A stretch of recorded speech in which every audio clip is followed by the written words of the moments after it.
Good morning once again, everybody. So, I was going to do actual video recording, but my God, I am exhausted and I've once again been trying to do far too much. But what we are going to cover right now is what really separates the, quote unquote, rich from the poor. All right. Now, given you've probably heard this, but maybe not this way. All right. The only thing that really separates the rich from the poor is who's playing whose game. All right. The wealthy create structures, legally enforceable structures.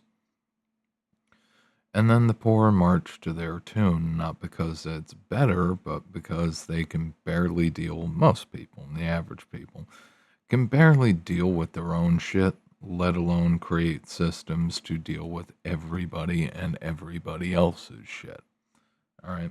That's all the wealthy have really done, at least when it comes to first generation wealth in the US. All right.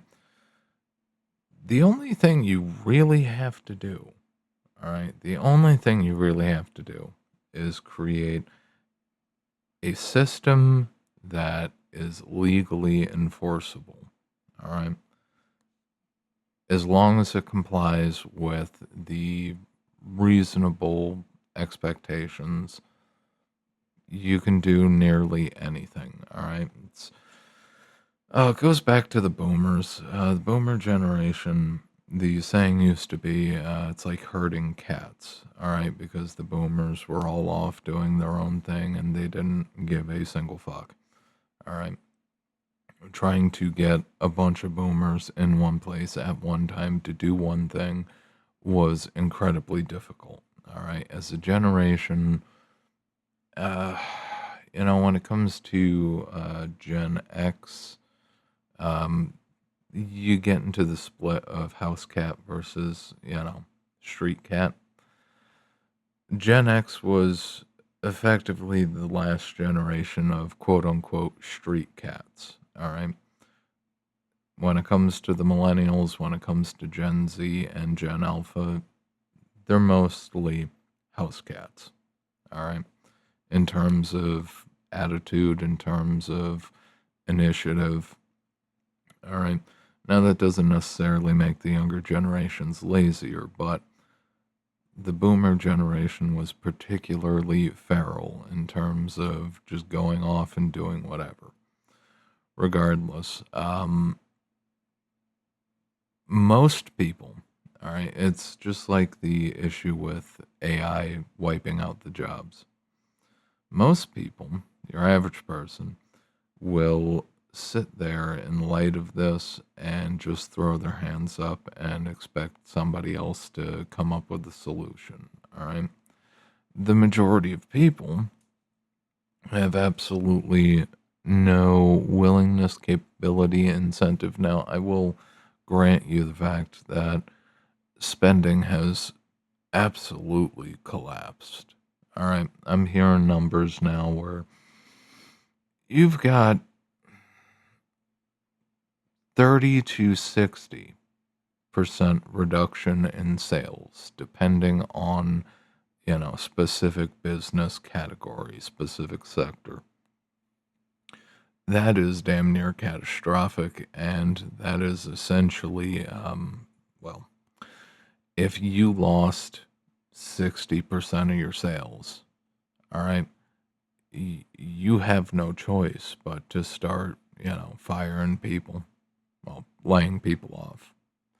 But you essentially have no choice. All right. So the model that we've been dealing with, at least in its official presentation, has been create systems. Okay. Now, moving forward, as the AI issues begin to accelerate and as the spending power of the Western populations severely declines, especially with all the uncertainty, the fact that you can't be sure of anything anymore. All right, That is universal. We're moving into a point where you're not going to be creating structures for your own personal profit and aggrandizement. We're moving into the territory where you are going to be normal people, are going to increasingly be focused on creating structures and organization where there wasn't one, um, but completely devoid of profit. All right. Essentially, we are going to find ourselves in a position, unless the economic situation in the West is rectified, we're going to find ourselves in a situation where people are just going to naturally start to group up, bunch up, and, well, honestly, at the rate things are going, you are probably going to see, just like the flash mobs that spin up on the West Coast to do like mass lootings and robberies. Essentially, what you we're going to see is people coming together, taking over territory, taking over, buildings. This is pretty common with squatters and housing, but you're going to see people more and more forming up these big groups, going into otherwise vacant property, vacant housing, and they are just going to literally LARP it up. Essentially, LARP isn't exactly the term for it, but people are going to increasingly start to bunch up and start to almost operate like, I suppose the closest thing is Dutch's gang in Red Dead 2. All right, it's a thing. I do wish that the circumstances were better, but in the areas where it is still possible to create organization for profit, you absolutely should. And I will do a video at some point showing the process of how to create your own business, and more importantly, how to create your own business for the least amount of money possible and where to do it. You definitely don't want to do it on the West Coast if you are looking to, start your own business. You don't want to do it on the West Coast because they have annual fees.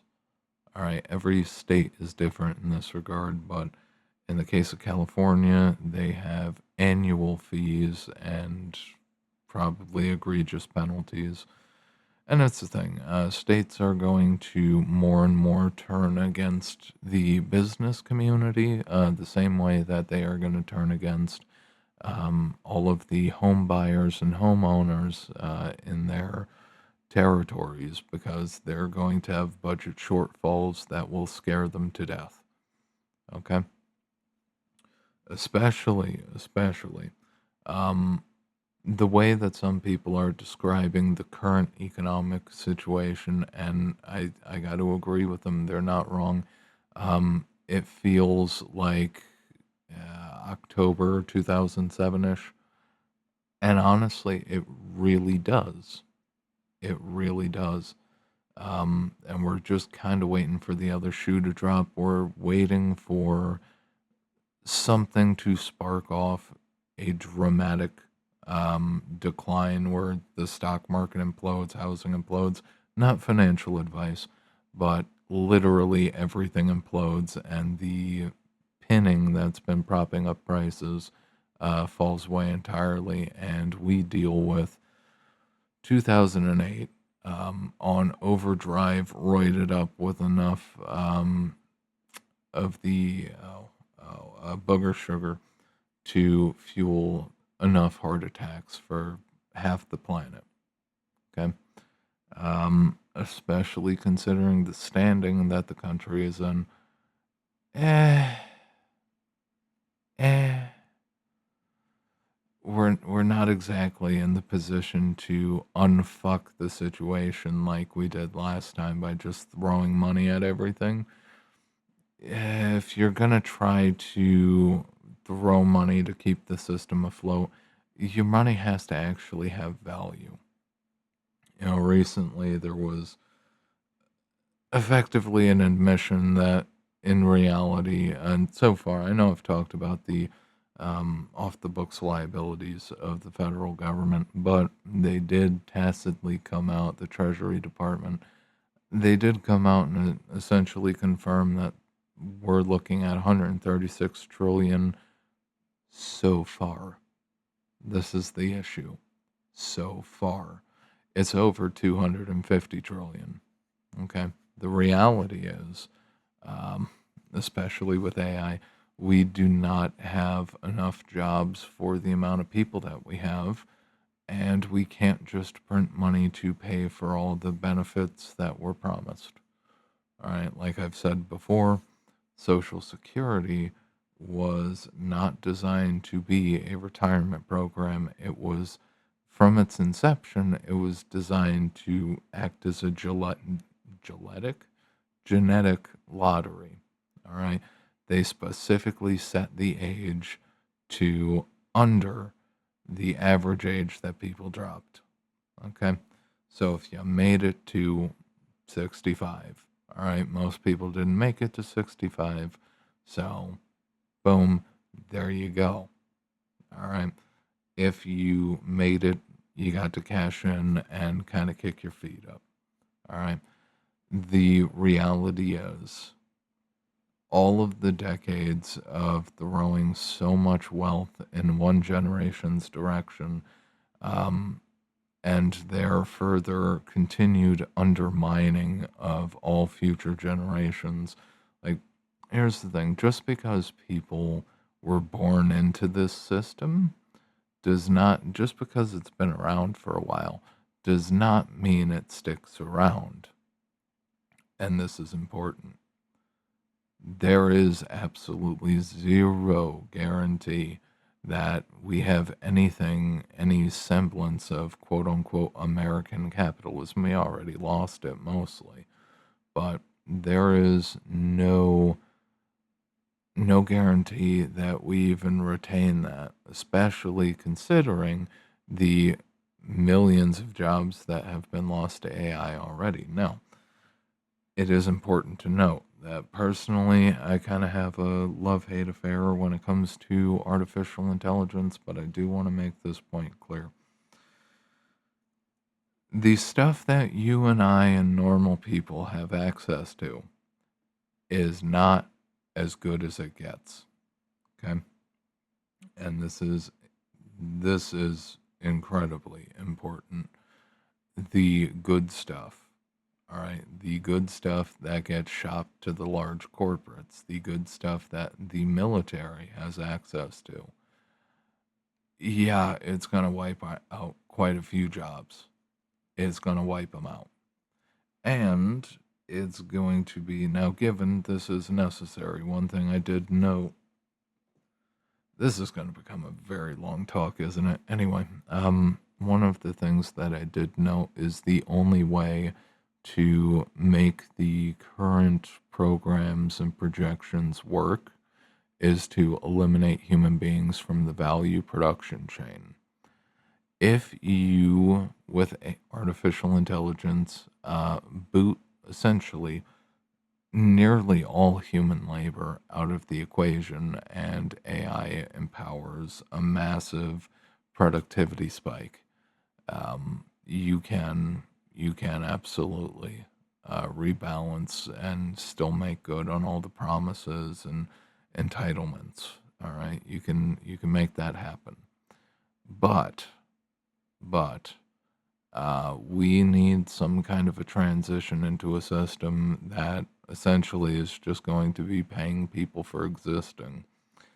And another part of this issue, essentially, entire industries are going to become de facto nationalized, all right, as this process continues, unless we end up in full collapse and, buildings on fire and, absolute warfare in the streets. Entire industries are going to become de facto nationalized because there's going to be no room for the profit motive. Okay? There's going to be absolutely no room for it at all. Because you have to think about it. Immediately, economists, business people, thought leaders, quote unquote, all these people will come out and they will make the argument. And it's one of the, and especially with the economists, it's one of the primary issues with the idea of a universal basic income is that immediately, as soon as you do it, it's just like how colleges and college debt became such a problem because the government backed it. The colleges started watering everything down and started taking as many people, even if they had wallpaper paste brain matter in terms of quality. They'd take in anybody. You got a pencil? All right, sit down. This is physics. Referencing Carlin again. Um, Essentially, if you start handing out money to people, all right, if you start doing something like a universal basic income, the issue that you run into is, well, that's easy money right there. You know it exists. Companies and corporations will immediately start raising prices to just scalp whatever they can from people. This is going to create an issue because you can either have a fixed base of UBI and a set pool of production, okay? Or you let business get involved, and then business is going to do everything it can to scrape everything out of everyone that it can, okay? Which will then lead to a consistent back and forth with the political class where it's going to be one side offering an extra 10K a year in UBI and the other side going for 20K and then coming back with a retort of 30K for the other side. It becomes this never ending process. Essentially, what we're going to be moving into, let me actually double check that terminology, resource-based economy. Resource-based economy. All right. Where all goods and services are distributed without money, credits, or debt, prioritizing equitable access to resources for all inhabitants. Focuses on sustainability and automation, aiming to satisfy human needs while managing resources scientifically rather, rather than via profit-driven motives. And of course, the Venus Project. Anybody back in the day? Oh, I forget what it. I forget what the movie was, or the documentary. Oh shit, what was it? Oh, oh, damn it! I forgot. I forget. Anyway, we're essentially going to end up in the position where we're not going to be able to afford to not engage in a resource-based economy. Okay, because artificial intelligence, AI, and automation, and robotics are going to push us into the position where not only is human labor increasingly uninsurable, which is a big one. That's a big one. A lot of the contractors think they're safe. They're not. They're absolutely not. Because it's cheaper to insure a robot against dark flashes than it is to insure a human being. All right. Anyway, when it comes to the profit motive, artificial intelligence is how one of the many ways that capitalism, at least in general practice, kills itself. Okay? Because being completely real with you here, obviously the majority of people in the population sell their time, sell themselves as labor to the system in order to produce goods and services, and then they take their wages in order to afford some of those goods and services. All right. Of course, people are paid less than the value that they produce. This is standard, this is common. But the reality is, if you boot human beings out of the production chain entirely, they can't sell themselves as labor anymore. All right. Even at the base level, base case, they can't sell their time anymore. All right. What do you do when you've effectively devalued human labor entirely? How the hell do you allow human beings to justify um, their demands for existence? Okay. Because everybody needs food, everybody needs water, everybody needs shelter. How do you give the people a mechanism in order to justify their existence? Artificial intelligence is going to wipe out a lot of jobs. Okay. A lot of people don't really pay attention to it. A lot of the people who commonly talk about AI as it being essentially a fucking scam at the end of the day. And it is possible. It is possible that at the end of this, we look back and it's a question of, well, shit, that was a waste of time. If we honestly get to that point, the economic devastation will be so massive that we will do anything possible to avoid openly stating that conclusion. The Western economy, at least in terms of its finances, all right, this system's fucking dead. The system is fucking dead.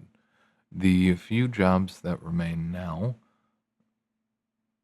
are probably going to be the only actual labor jobs left. Anything outside of this, we're mostly looking at, I want to say, a creator based economy. People are going to be so bored that they're just going to be recording videos nonstop. All right. It's going to be nonstop TikToks and everything else. All right. Just because people aren't going to have anything better to do. But then on top of this, we also have the other issue, and it's probably the issue that is going to tear society apart the most. Most men justify their lives. They justify, maybe not justify, maybe that's not the word, but they pin most of their value, most of their persona. They build their entire ethos around their employment, around their labor. You're going to have a bunch of men who have no real solid justification to themselves to exist anymore. You know, most guys, I'm a plumber, I'm a carpenter, I'm an electrician, I'm a mechanic, I'm a this, I'm a that. They're not a human, quote unquote, anymore. They are a XYZ. All right. Just a moment.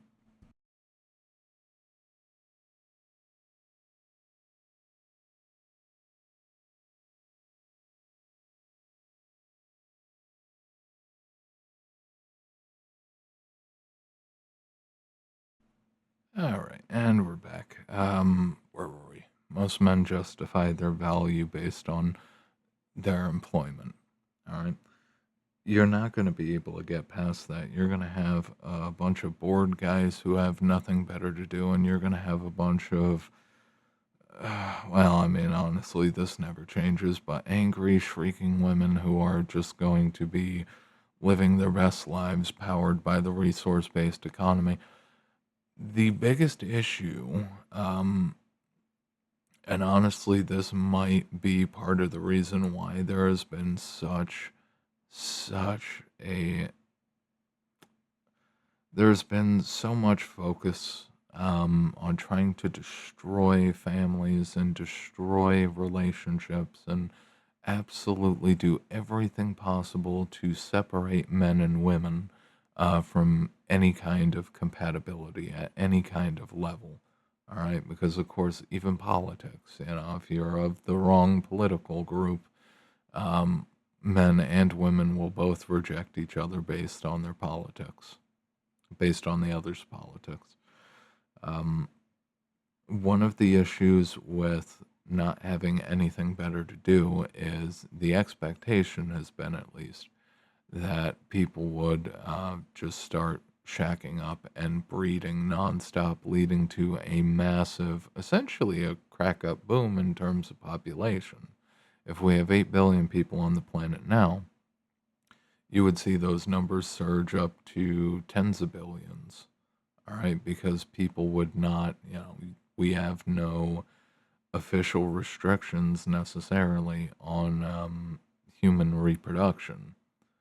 So if you have a resource based economy and massive amounts of wealth generated from it,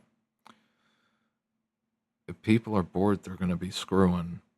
That's the expectation, which eventually leads to planetary exhaustion, resource exhaustion, ecological exhaustion, and then the whole food network, the food web collapses, the entire ecology of the planet, all right, collapses, because at that point we'd have to have multi-tier artificial farms blasting artificial light made with whatever artificial energy we were going to get to power it. You're essentially going to need skyscraper-sized grow hops, and it's going to be insane. It's going to be insane. Um, that's where that would go. That's where the expectation is that it would go. The nice way to look at it is people would be more inclined to just relax, chill out, and become better thems. All right, but this is still going to be a very painful process for the male population, because not only do they lose the value that comes from, identifying as their field, their work, but they're also not needed for production anymore.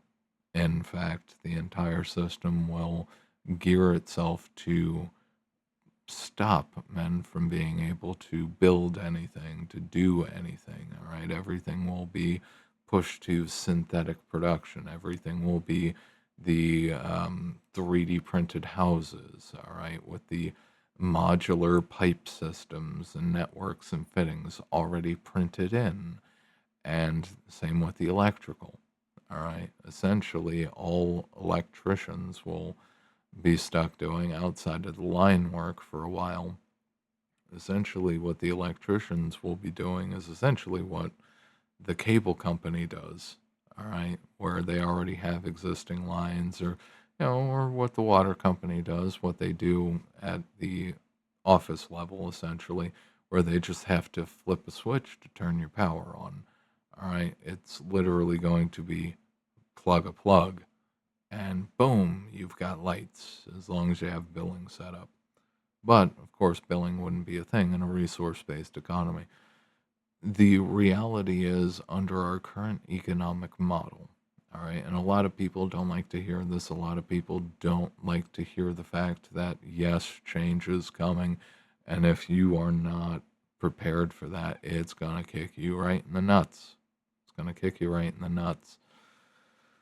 The reality is, there is no model, there is no circumstance in which the country and the country's economic model, there's no circumstance with artificial intelligence, there is no circumstance where capitalism can survive. Okay? Now,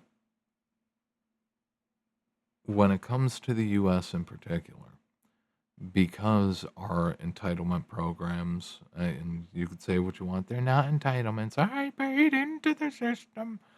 Yeah, so did I. And you know what? It's going to pay for not me.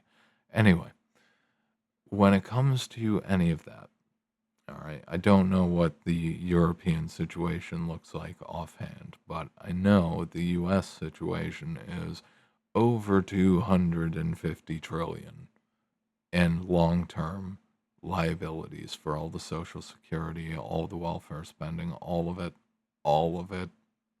okay? it's beyond Banana Republic levels of crazy in terms of how massive the debt really is, and they don't even know. They don't know until people, come to start collecting, essentially. They can estimate, but they don't know until it happens. The reality is, the United States, its economy, there is no way for it to survive in its current state. There is absolutely zero way for the United States economy to continue on as it has. All right. There's a reason why it's been a slow grind down. There's a reason why there's so much emphasis put on artificial intelligence, because the only thing that you can honestly do at this point is boot human beings out of the value chain. You have no other choice, because if you can't get AI driven, um, infinitely growing mass production, the reality is there's no way to balance having a quarter plus of the population not working or half of the population not working. There is no economic model to handle the levels that the United States is at. There is no way. There is absolutely zero way. Keynesianism can't fix this. Austrian economics can't fix this. It's effectively AI or die as a country. Okay? Because you can't restructure debt you don't know you have yet. Okay? And the primary issue is the scale of it is so massive. Like, if the government decided to stop paying out Social Security and all these other programs, that alone, because government spending is a third or more of the national GDP, the federal government and the state governments, and local even too, they cannot actually afford to cut. It sounds ridiculous. It's like, what do you mean they can't afford to cut? If they cut, they blow up the mortgage market. If they cut, they'll blow up the stock market. All right, just based on second, third order effects. If you can't pay your mortgage anymore, but you have investments, you can cash in your investments to buy you time. All right, this is the reality. People who are backed into a corner, who are desperate, they're going to sell everything to try to hold on to the primary number one investment in this country. They're going to hold on. They're going to dig their fucking claws in as deeply as they can. They're going to sell everything they possibly can in order to hold on. Okay? So you can't actually cut government spending. All right? Cutting government spending blows up your economy. All right? You can't lose a third of your economy and not have it implode on itself. All right?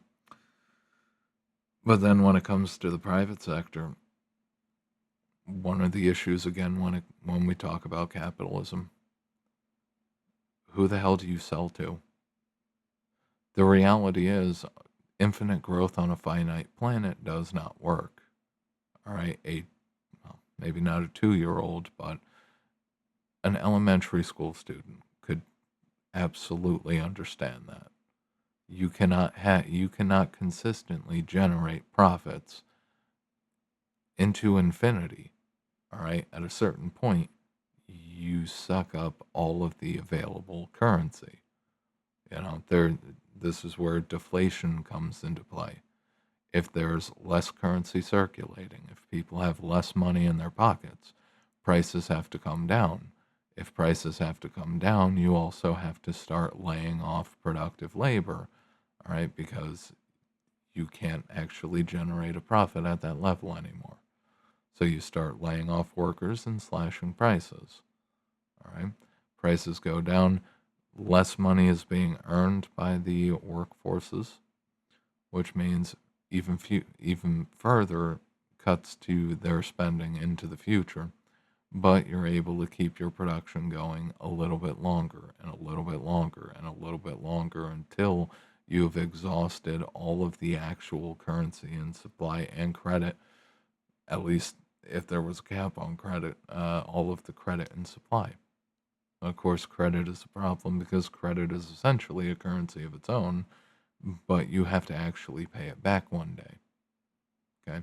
Which is honestly the sickest part of the fucking joke. All right? When the banks are lending money that doesn't exist to people who aren't going to be able to repay it because the economic capacity is so low that it literally is impossible to scrape that money out of the economy. All right. It's literally based on debt. You literally need the entire population consistently borrowing money to buy shit they can't afford. And if they ever stop, as part of Keynesianism, the whole situation, the whole economic reality unravels around you. All right. We're at the position now where people are already maxed out on debt. All right. One of the worst parts of this, though, is they're not just maxed out on, debt for productive means. All right. They're borrowing $50,000 for a car that's going to last 5 to 8 years. Okay. They're literally not going to have that thing paid off before it has a substantial breakdown, a substantial issue. All right. Especially modern cars. Transmissions and engines are blowing up left and right. I couldn't tell you the amount of times that I've seen shiny new pickups, all right? Shiny new pickups getting towed away, all right? Damn near brand new vehicles within the past couple years in terms of model year getting hauled off to a mechanic who's going to, and of course, the warranty is likely already up, because that's how it works. Warranty is already up, and then people have to make a choice: walk away from the car that they owe $20,000 on because they can't afford the transmission replacement or the engine replacement, or keep paying it whilst not being able to transport themselves to and from work anymore. You know, this is the reality, all right? A lot of people don't want to see it. A lot of people don't want to acknowledge it. But we are going to either fall into, well, there's a lot of ways that this can go. But the worst situation, essentially, the worst position that we could be in is if we still essentially have billionaires and oligarchs in charge. Okay? Because once we have artificial intelligence, part of AI, how do you justify somebody having more than others when there is damn near infinite resources? When you don't even have to work anymore to create massive amounts of value?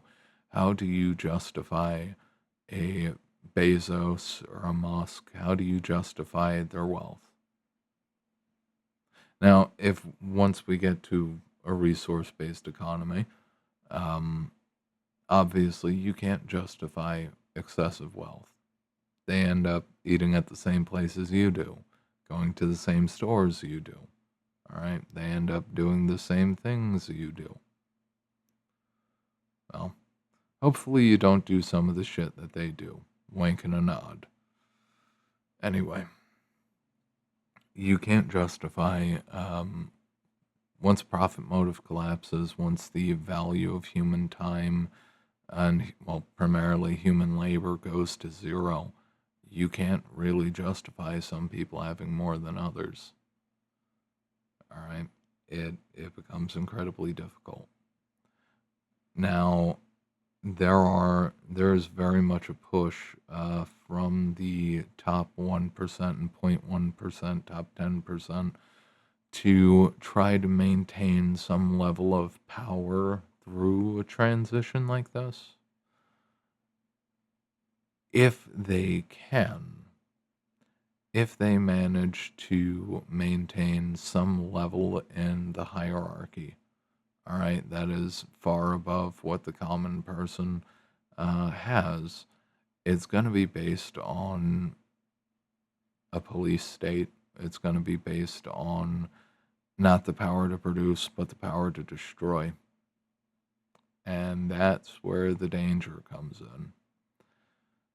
Essentially, we're going to have to move towards resource based economics, which is going to be interesting.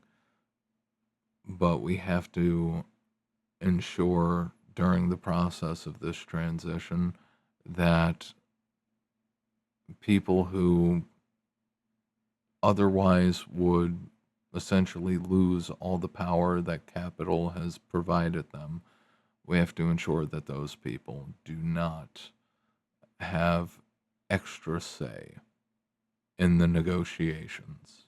All right. We have to ensure that these people end up with the same amount of power as the common everyday person. And they're not going to like that. They're not going to like that. But it's a thing.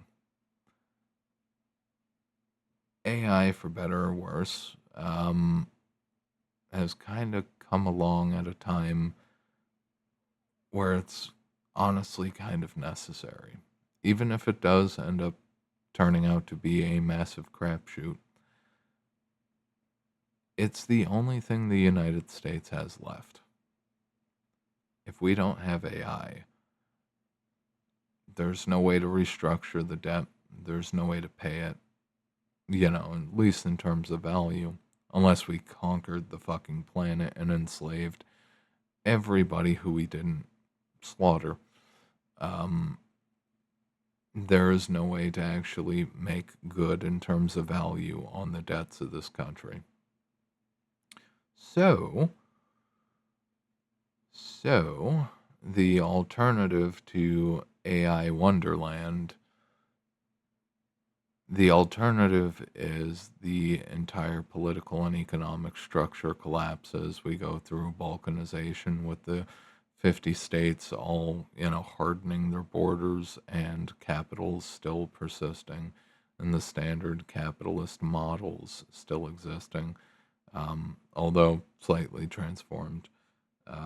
Essentially, balkanization at the state levels and at the community levels where people do engage in open hostile combat against each other on a daily basis as the demands for resources grow. Certain states are going to fight others to try to feed their populations, to try to get the oil, get the gas, get whatever they need to keep going. The alternative is absolute hell and chaos. The path we're on is also pretty goddamn chaotic. I won't lie to you. But it is what it is. Once again, I'll reiterate, since I started with this, since I led in with this, for the areas where it is economically viable to engage in contemporary American capitalism, by all means, you should do it.